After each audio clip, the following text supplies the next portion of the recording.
The rabbit had been a mistake. This was undeniable. It arrived one spring afternoon in a shoebox, trembling and soft, its fur the color of old oatmeal.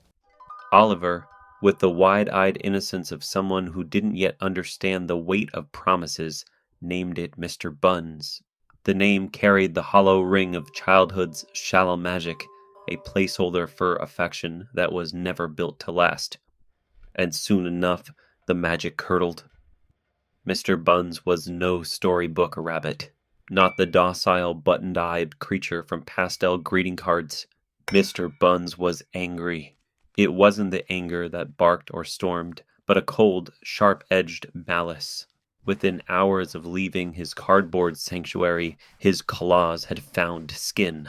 His teeth, alarmingly sharp for a creature of greens and grasses, sought flesh with ruthless precision. And then there were the pellets, dark, rancid spheres deposited each morning on Oliver's bed, as though staking some grim claim over the boy's growing misery. Oliver tried to appeal to his mother. She clung stubbornly to the myth of the gentle Rannet, brushing off his complaints with dismissive sighs. "He's just adjusting," she'd say. Scratched arms were met with syrupy anecdotes of her own childhood pets.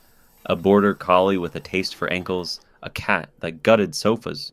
"All pets need love," she insisted, her voice thick with the over-sweetened weight of excuses.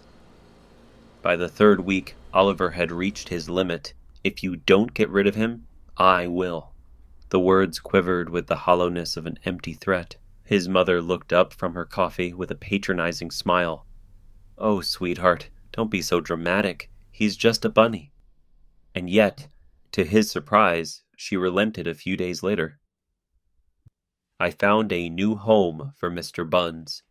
The Millers will take him. They'd got plenty of space, and their kids will love him."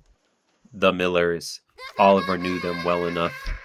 Their children were feral little things, fueled by Kool-Aid and whatever snacks they pilfered from gas stations. More importantly, they had a dog, Duke, a German Shepherd mix with a taste for violence. Duke prowled their yard like a prison guard, and Oliver had once seen him snap a squirrel in half with effortless brutality. On Thursday, the rabbit was delivered.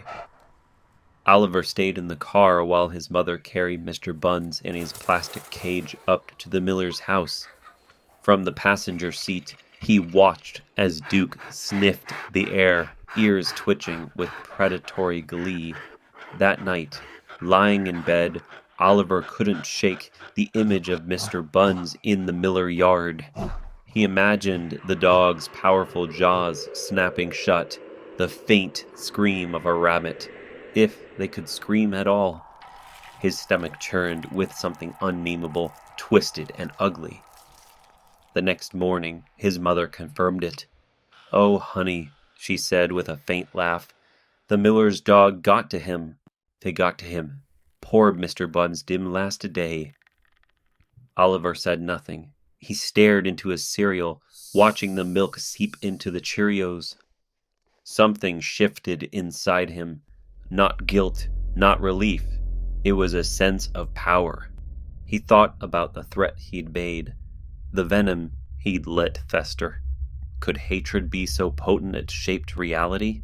Was it possible to loathe something into oblivion? From that day forward, Oliver guarded his thoughts carefully, wary of the things they might undo.